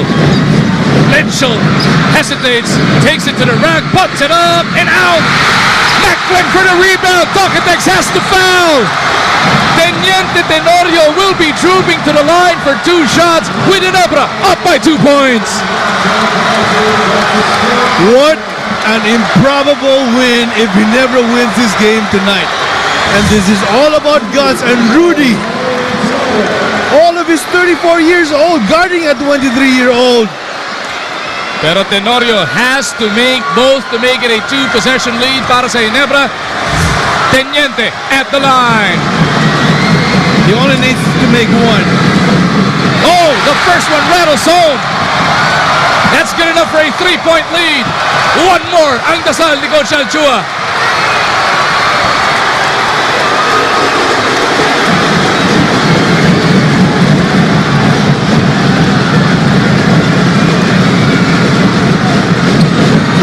Ice water running through his veins. L.A. Tenorio makes it a 4-point lead para sa Ginebra. Talk and Dex will use up their final timeout. Just You know, this game is just so up and down for Ginebra. It's an emotional roller coaster. You thought that Ginebra has lost it, but now they have come back, and they're only hoping that Mark Aguiwa can be there for them if they win Game 5, so we can see him in the finals. Talk and text though, hoping against hope here. They have to score twice in the next 14.3 seconds. Wala na silang natitirang timeout. They gotta go quick right here, and they will need that 3, Coach Cholas. Well, if the first two points is available, going to the basket, you have 14 seconds. You have to burn that. You have to make that shot. But if not, you need to make a 3 to make it a little bit closer, hoping that you will make it, and then you will just have to foul. Tingnan natin kung ano magiging diskarte ni Coach Norman Black as Coach Alchua is reminding his boys about their defensive set. Barangay Ginebra needing to hold Talk and Text in the next 14 seconds to live to fight another game.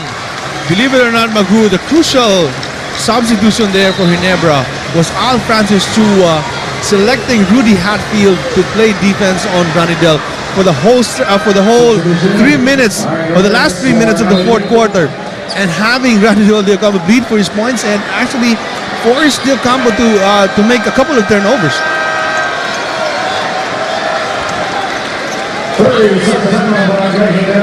30-second timeout will be burned here by Coach Alchua. Tinignan muna niya information netong Talk and Text.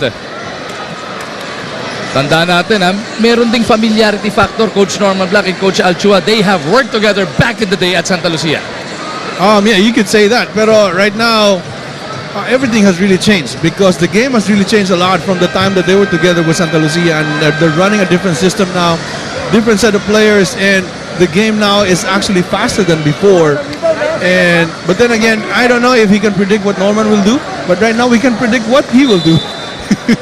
Make a quick 2, or if the 3 is available, he's gonna make a 3.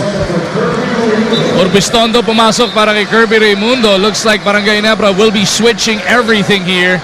The defense will have Tenorio, Helterbrand, Urbistondo, Macklin, and Hatfield. Talk and Text will be fielding etong si Mitchell, Castro, Reyes, Fonacier, and De Ocampo. No more timeouts para dito sa Talk and Text. They will have to go quick, down by 4 points. Delay of game taken by Rudy Hatfield. Here we go on the reset. Ranidel on the catch. Balik kay Mitchell. Mitchell trying to go quick. Puts it up. And out! Point blank miss from Tony Mitchell. But Talk and Text will keep possession. Pero iimbestigahan din yan ng ating officials. Sorry miss, Coach Cholas. Even if he made that basket, you still have 2 points, and you kind of burned a lot of seconds there on that shot. And you know, Ginebra is still favored in this game dahil lamang ka pa ng 2 points, about 6 seconds to go, even if he made that shot. Well, I can just imagine Magu in our 5th game, if indeed Ginebra would finish this game. Oh, that was off Jason Castro. That looked like it was off Castro. And my question really is, if LA touched it after the ball has already bounced outside. If it did, then it's going to be off Jason Castro. No, but ball will go. So natapik pa rin ni Tenorio bago lumabas yung bola. Alright, that's still okay. They're still okay. Baseline inbound, 6.4. Barangay Ginebra looking to hold Talk and Text here.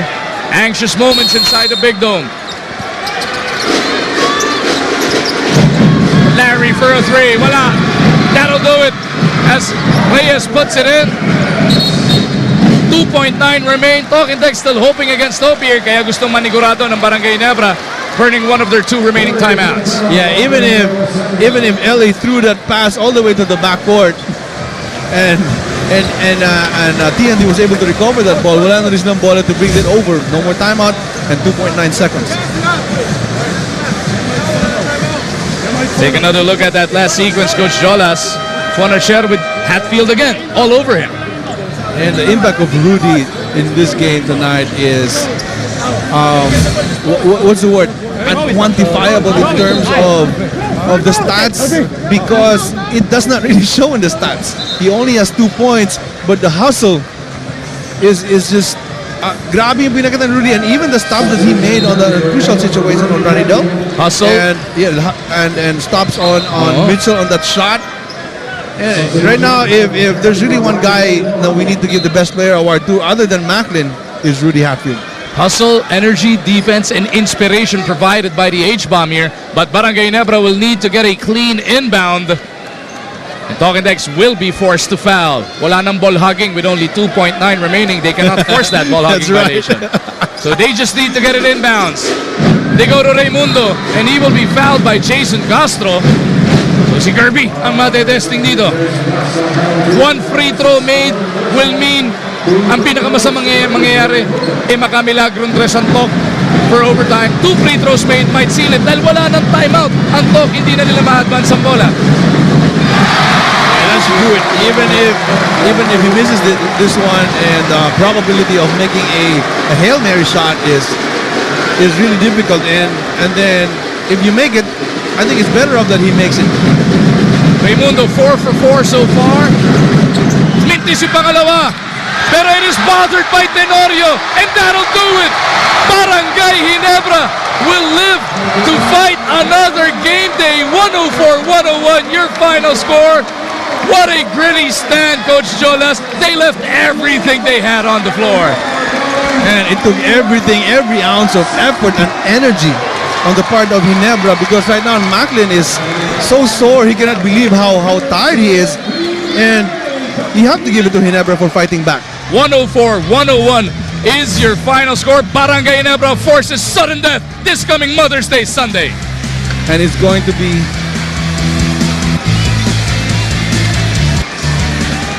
At yan nga po ang ating final score, 104-101. What a ball game, Coach Jolas. Kanina mo pa sinasabi, pagod na pagod ka sa kapapanood nito. Ako rin napapagod dahil nakita mo even yung dalawang imports is going to be up and down, up and down. Dalawang imports, binubugbog sila.